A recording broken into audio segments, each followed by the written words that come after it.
আসসালামু আলাইকুম ভিউয়ার, সবাই কেমন আছেন? আশা করি সবাই ভালো আছেন। তো আজকে আপনাদের জন্য নিয়ে এসেছি গরুর মাংসের ভুনা রেসিপি।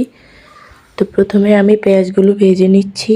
তো পেঁয়াজগুলো ভাজা হয়ে গেলে এর মধ্যে আমি দিয়ে দিয়েছি তেজপাতা 2টা, লং দিয়ে দিয়েছি, এলাচ দিয়ে দিয়েছি আর দারুচিনি দিয়ে দিয়েছি পরিমাণ মতো। তো এরপর দিয়ে দিব আদা বাটা, রসুন বাটা আর জিরে বাটা। এরপর আমি একটু পানি দিয়ে দিব যাতে মশলাগুলো পুড়ে না যায়।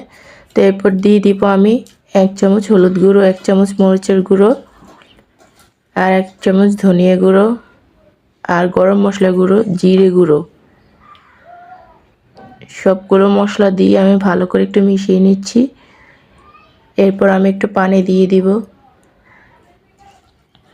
দিয়ে আমি আবারও মিশিয়ে তারপরে ঢাকনা দিয়ে ঢেকে দিব। এর মাঝে আমি 3টা কাঁচামরিচ দিয়েছি। তো আমি আবার একটু মশলাগুলো নেড়ে আবারও পানি দিয়ে দিচ্ছি ভালো করে কষানোর জন্য।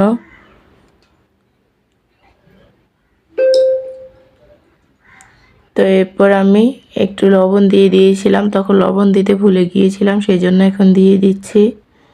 তো তারপর আমি গরুর ভুঁড়িগুলো দিয়ে দিয়েছি, দিয়ে আমি মশলাগুলোর সাথে ভালো করে আবারও মিশিয়ে নিচ্ছি, ভালো করে মিশিয়ে নিচ্ছি। তো এরপর একটু পানি দিয়ে দিয়েছি। এরপর আমি ভালো করে এগুলোকে সিদ্ধ করব, কষাবো, সিদ্ধ করব। আমি প্রায় 10 মিনিটের মতো এভাবে মিডিয়াম আঁচে কষিয়ে নিয়েছি। আমার কষানো হয়ে গেছে। তো এর মধ্যে আমি টুকরো করে রাখা আলুগুলো দিয়ে দিয়েছি। তা আমি পানি দিয়ে আবারও প্রায় 10 মিনিটের মতো কষাবো। গরুর ভুঁড়ি এটা তো অনেক শক্ত, সেই জন্য অনেকক্ষণ যাবৎ কষাতে হয়, সিদ্ধ করতে হয়। সেই জন্য আমি অনেকক্ষণ যাবৎ সিদ্ধ করছি। তা আলুগুলো দেওয়ার পরও আমি আবার ঢাকনা দিয়ে ঢেকে দিয়েছি প্রায় 10 মিনিটের জন্য। তো এখানে ক্যামেরা স্কিপ করতে ভুলে গিয়েছি, সেই জন্য অনেকক্ষণ টাইম এসে গিয়েছে। তো 10 মিনিট পর আমি আবারও ঢাকনা উঠিয়ে নিব।